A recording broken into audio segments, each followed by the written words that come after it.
Hi, it's Dr. Z here to talk about perspectives in psychology in Chapter 1.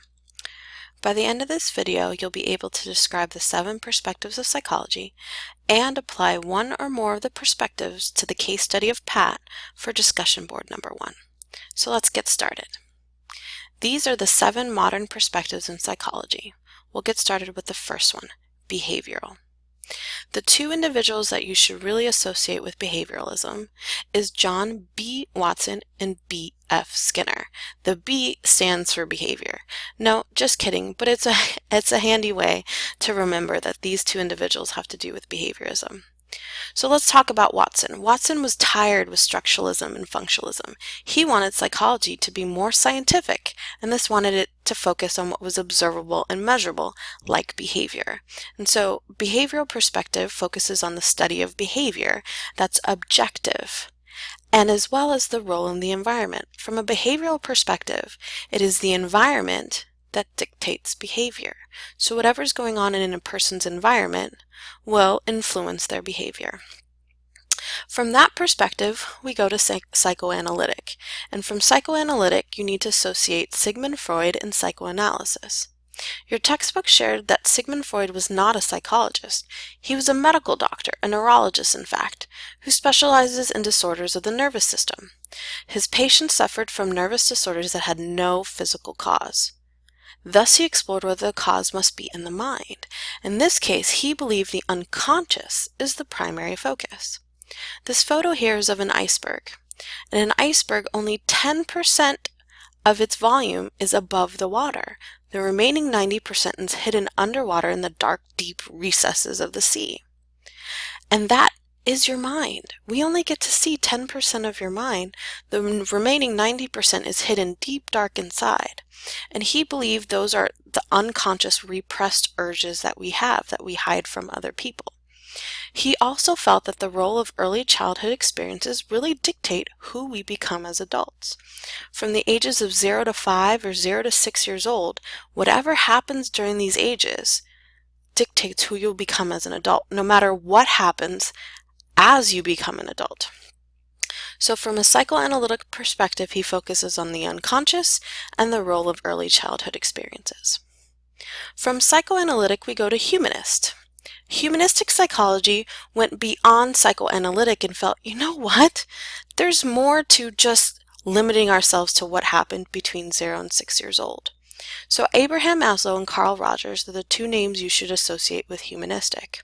Humanists believe that people are innately good, that there's no evil, that we all try to be good from the beginning, and that humanists believe that people have free will or choice, that we're unique and we have the capacity for choice.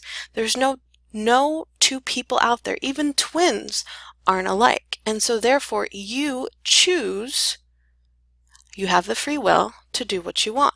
So in this case, you can choose whether to take the red pill or the blue pill, like in the movie The Matrix, but no one is forcing you into choosing. From a humanist perspective, the cognitive psychologist next said, well, I want to focus a little bit more on how people think, how people remember, how people store and use information. So for cognitive psychologists, or the cognitive perspective, humans are active in their environment. And what do I mean by active? We don't just sit there and let things happen to us. We actually interact and engage in our environment to learn more. And then we use these mental processes, such as thinking, problem solving, decision making, to transform and understand that information. There's this great study done in 1979 that's been replicated since. They did this study with newborns. During the first 10 minutes that they're born, they stuck their tongue out. They had an adult stick their tongue out at a baby. And what do you think the baby did in return? Well, guess what? The baby stuck their tongue out. Now, remember, this is the first 10 minutes that a baby is born. They've never seen a tongue. They probably don't even realize they have their own tongue. And yet they saw someone else stick out their tongue, and then they stuck their tongue out themselves. So in this case, humans are active in their environment trying to understand the world around them. And so cognitive perspective studies memory, problem solving, decision making, and language. From the cognitive perspective, we'll go to evolutionary. And the root word of evolutionary is evolution, so we're going to work on adaptation here.